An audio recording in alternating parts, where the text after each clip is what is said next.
This is Rebel Radio AM 1500 FM 92.5, streaming all over the world at rebelradio.com. I'm Scott Davidson, joined by my good friend Doc Coyle from Bad Wolves, and also in God Forbid. What's up, Doc? How you doing?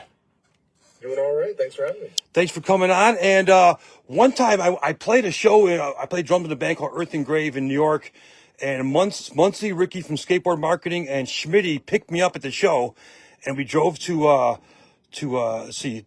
think New Jersey, and you were there.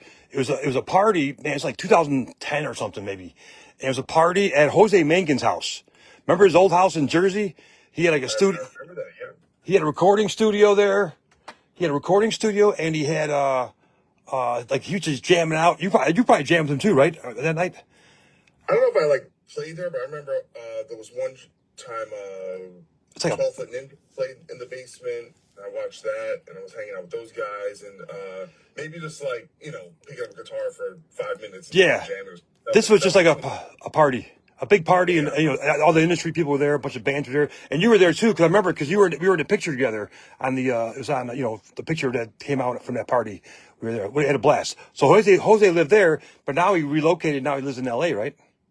Yeah, his studio where he records and he has events. Affliction is like 15 minutes from my house. So Oh, cool. True. Awesome. So now, so Doc, you've called in before a few times. Thanks for calling in again. You got Bad Wolves and you got God Forbid. God Forbid's playing a show coming up at Rockville coming up. So is God Forbid like picking and choosing? Like, that's a great show. You got a festival. I mean, it might be 20 to 40,000 people. Who knows, right? I mean, you guys. God Forbid not playing Rockville. Bad Wolves is playing Rockville. Oh, Bad Wolves is. Oh, okay. Yeah, I got the wrong text. I'm sorry. So, Bad Wolves is playing Rockville, and you're playing at the Forge May 23rd coming up. So you're really busy coming up with Bad Wolves. So that's very cool. You're looking forward to those shows coming up, right? Yeah, we have a whole tour booked.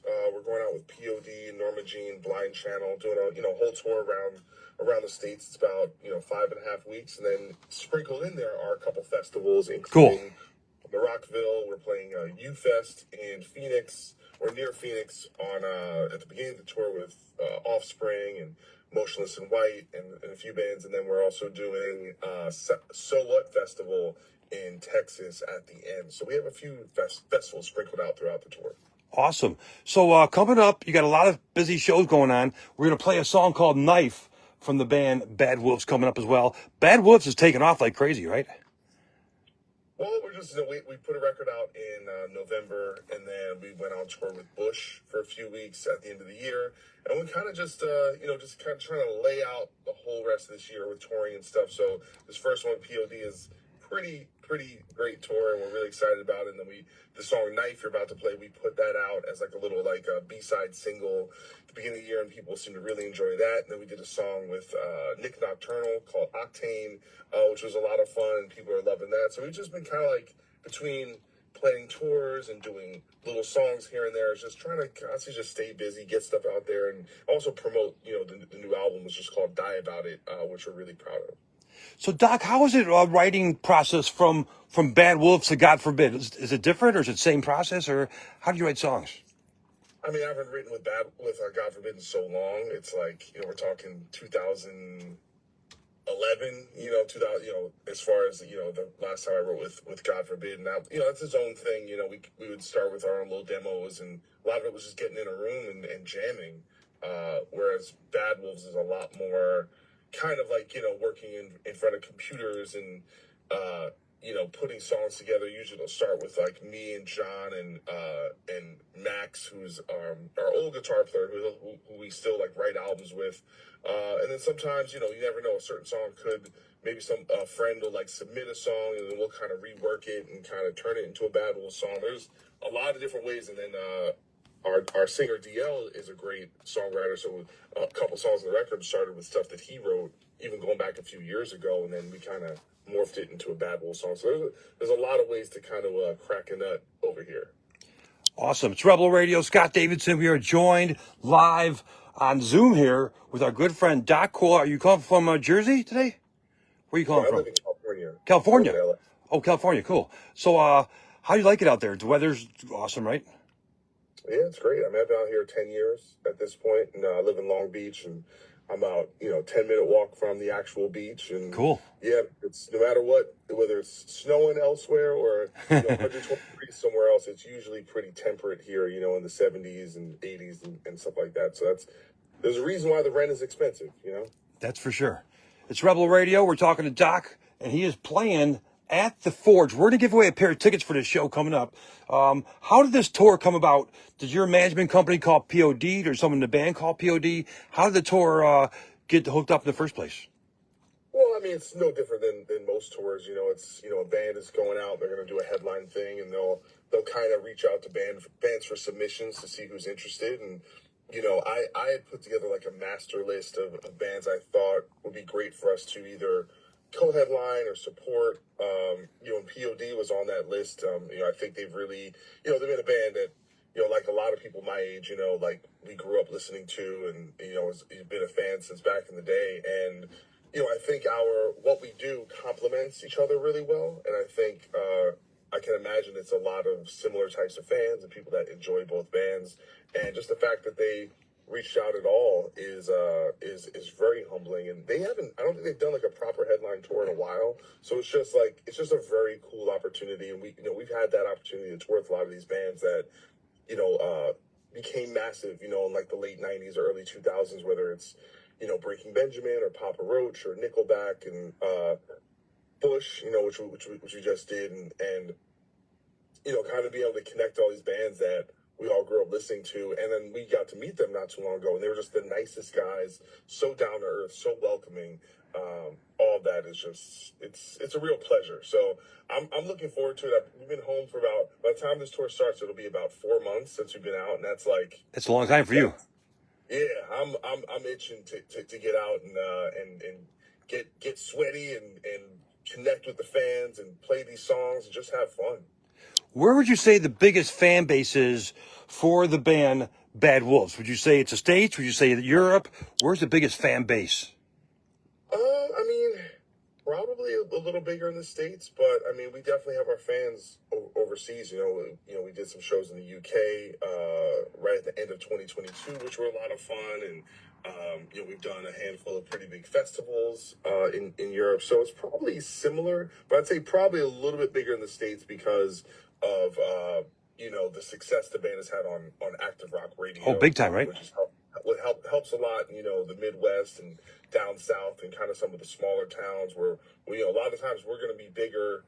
Battle's going to be bigger in like a smaller town than we are going to be in a major city a lot of the times. So it's interesting how that works out, but you have to be grateful that the band has had that success. The single "Legends Never Die" we just put out when the album came out went all the way to number 2 on the Billboard chart, and that was an incredible campaign. So we appreciate that, all the support from radio.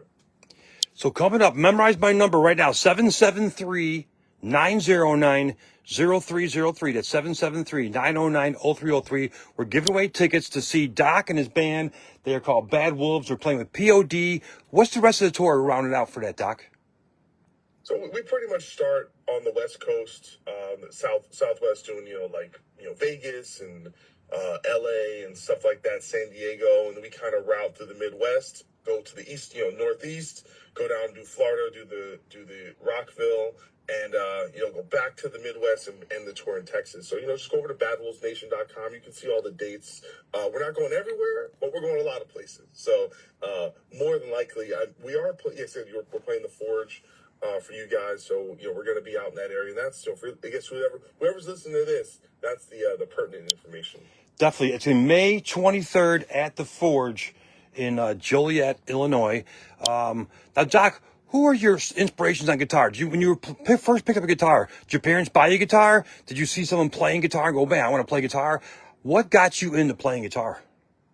Well, I was like Guns N' Roses and Megadeth and Metallica and Queen and all that stuff that was on MTV at the time. Alice in Chains, Nirvana, Pearl Jam, Pantera. I mean, the list kind of goes a long way. I mean, my favorite guitar player was Slash from Guns N' Roses. Just the melody and the feel and his writing and his sound and everything and how cool he looked. All that stuff was really impactful for me.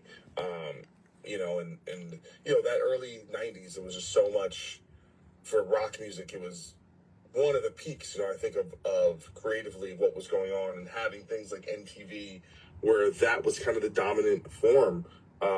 It was just really inspiring, and I ended up with this weird acoustic guitar. I didn't even know where it showed up from, and I just started kind of messing around with it. My dad saw me playing with it, and then he ended up, like, he was dating a woman at the time, and she ended up loaning us this Ibanez Les Paul, and that was kind of like my first real guitar. And eventually I ended up giving it back, but I ended up buying my own guitar maybe like a year later. This like Guild kind of X shape, kind of looked like Dimebag's guitar. Cool. That was like the first guitar I bought for myself. So technically my dad didn't buy me my first guitar. I bought myself my first guitar. Now, he helped me acquire one. He helped you, yeah. Early. When they borrowed you that guitar, was that like a game changer? Like, wow, this is awesome. Electric over acoustic. Was it a game changer for you on guitar? Oh, absolutely. Yeah. I mean, we were, as soon as we had that guitar, it was like, we were getting the tab books, the, Megadeth and Metallica tab books. And, we ended up getting a little like 4-track, and we're trying to record our own little demos to our like stupid songs we were writing. And, it was me and my brother. So it was like a tandem of, guitar nerds. Now, did you guys take guitar lessons, or you just learn on your own? I took maybe 2 lessons, but I mean, very early on, learning like Come As You Are by Nirvana. Chords, very basic stuff, nothing on a technical level, really. So I took a couple lessons, and after that, I was pretty much on my own.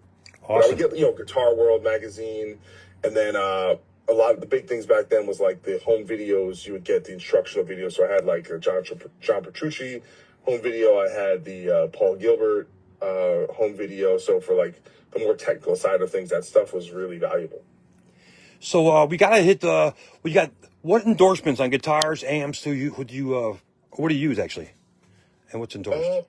I'm with ESP guitars, and they've always been super generous with me. Really since going back to like 2001. I formed a relationship with them, and there's been different people I've worked with through the years, but I've had a ton of their guitars, and they work really well for what I like to do. And I love them. I just got 2 new 7-string Arrow like V guitars that are incredible. Can't wait to take them out on this next tour. As far as amps, I've used EVH amps, the Eddie Van Halen 5150 amps for forever. So depending on the gig, I'll use that. And then I have a lot of modelers, like Kemper I've used, which is great. And I just got some Axe Effect stuff, some Fractal stuff. So thank you to Kemper and Fractal have kind of helped me out with some stuff. And pickups, I use DiMarzio pickups, strings, D'Addario strings, so Dunlop picks, and they use pedals, Crybaby wah pedals and stuff. So I've been very fortunate to have some really great endorsements, and thank you to everyone for helping me out. So how many guitars do you actually own right now? I mean, somewhere 25, something like that. So somewhere in there. I'd have to like think about it, because I've gotten just in the last couple months, I've probably gotten, I don't know, like 3 or 4 more guitars. So the list keeps growing, and I haven't gotten rid of any. So that's good. I asked this guy Jim Peterick. Go ahead. Well, to me, it's not about how many. I don't just guitars just to have guitars. Like, there has to be a use for it. If something's just kind of taking up space, and I don't really think it is valuable to what I'm actually going to use it for, I just don't want things I don't want them just to have them. I'm not trying to like collect them all. Yeah. And for me, it's like about having, even stuff that's not ESP, different brands, because they make a different thing, and I like that thing. And so it's important to me to like explore that and have different sounds and different tones, different feels that different companies make, and for my own kind of curiosity. So I was going to say, I interviewed Jim Peterick from Survivor, and now he's got his own stuff. I go, how many guitars you got? He's like 273. Him and the guy from Cheap Trick, Rick Nielsen, they have a competition who has the most guitars, the coolest guitar, That's crazy. That's a different level. That's crazy. How do you even take care of those guitars? You know what I'm saying? You gotta hire a team of people to take care of those guitars. Well, usually like guys like that, they have a warehouse Yeah, or like a guitar space. stored room. Yeah. Yeah, or just a big, maybe they have a big house with a garage and they can, or a room that, solely kind of for that. Yeah, you need to, once you're at that level, you need to definitely think a lot about the maintenance and storage so that they're at least safe and they're not going to get, compromised. Doc, we also play the band God Forbid. What's the latest with God Forbid with you? We just booked a couple shows, but it's not public information. Okay. A couple festivals we're doing in the kind of fall. Okay. And so some really great opportunities. And, we've discussed like maybe working on some music, but it's just been hard for me personally, to find the time to really sit down and work on that stuff because I've been so busy with Bad Wolves. So I'm really, as things kind of develop into the year, I want to really create some time to write some stuff for God Forbid. We'll see where it goes. But, stuff like that. And it's the 20th anniversary of our Gone Forever album. So we'd like to do some performances this year centered around that. Possibly, I mentioned Midwest, maybe doing Chicago or something like that. That would Cool. actually be really wonderful if we could come there because we always had a lot of great support from Awesome. that area. I'll make sure I'm there. So, Yeah. could there ever be a show where you do double duty, do God Forbid and Bad Wolves? I mean, I did it. It wasn't one show. It was the same festival. So I played with Bad Wolves on like a Thursday, and then God Forbid played on the Saturday. So I was more or less doing double duty in terms of like what was going on. But I'm not opposed to it. If it works out that way. I mean, we're very different bands. Yeah. So it would have to be kind of a Festival, right yeah. scenario. But I wouldn't be surprised if it kind of just worked out that way. Depending on what's going on. You gotta rock. You gotta rock. Can't worry about it. Nope, that's for sure. Doc, thank you so much for calling in. Our Zoom interview is going to end in about 2 or 3 minutes. What do you want to say to your fans here in Chicago and Wisconsin and around the world before I let you go? Man, I just appreciate anyone who supports anything I do, especially, I've been doing it a long time. So if you've been kind of checking me out for 20 plus years, it definitely means the world to me. And I can't wait to get back out there. I'm way more comfortable probably on the road than I am at home. So, getting out there and connecting with people and kind of doing the damn thing, I'm just excited to just be on the road and meet people and have fun and just rock out. Can't wait. Cool. We're going to do a double dose of Doc. I'm going to pick a song from God Forbid. I want you to pick a song from Bad Wolves. But the song you're going to pick right now, you already picked. So, a song called Knife. What's that about? It's kind of about war and the horrors of war. Okay. Yeah. All right, I want you to be the DJ. Thank you for calling in. We'll see you when you come to town. I'll see you at the Forge. So I want you to be the DJ and announce the song like you're a DJ on Rebel Radio, okay? Take it away. There you go. Hey, what's up, guys? This is Doc Coyle from Bad Wolves, and we're going to play a brand new song from Bad Wolves. And this is a kind of a B-side, but also many ways an A-side. This is a banger. It's called Knife. Right here, Rebel Radio. Thanks a lot, Doc. Cheers. Really, thanks for having me. See you later, buddy. Take care. Here is Bad Wolves on Rebel Radio. We're still on Facebook Live.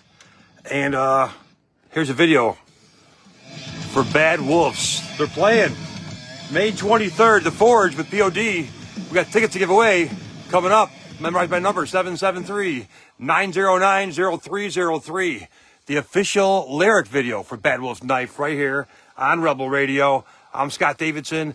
Thanks for watching this. We'll see you at the Forge on May 23rd. We're going to give away tickets for this show. Right after this song and a God Forbid song, we're going to play a God Forbid song next. Then we're going to do a giveaway on rebelradio.com, AM 1500 or FM 92.5. Rebelradio.com. You can hear anywhere in the world.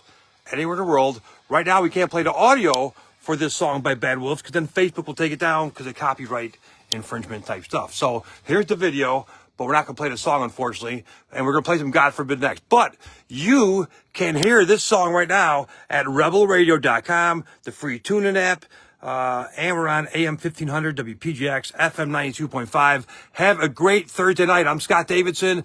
Hope to see you soon. Later. Here's more of the video from Bad Wolves. If we play the lyrics, though, Facebook will take it down because of copyright stuff. Here we go. Bad Wolves here on Rebel Radio. They're playing at the Forge May 23rd, a Thursday night, with POD and more. We got tickets to give away after the song, The Double Dose of Doc. First the song by Bad Wolves, then the song by the band, God Forbid, his other band as well. That's coming up right here, Rebel Radio. So switch over, if you're on Facebook Live, switch over to rebelradio.com, AM 1500 or FM 92.5. Hope you have a great Thursday. I'm Scott Davidson. Later.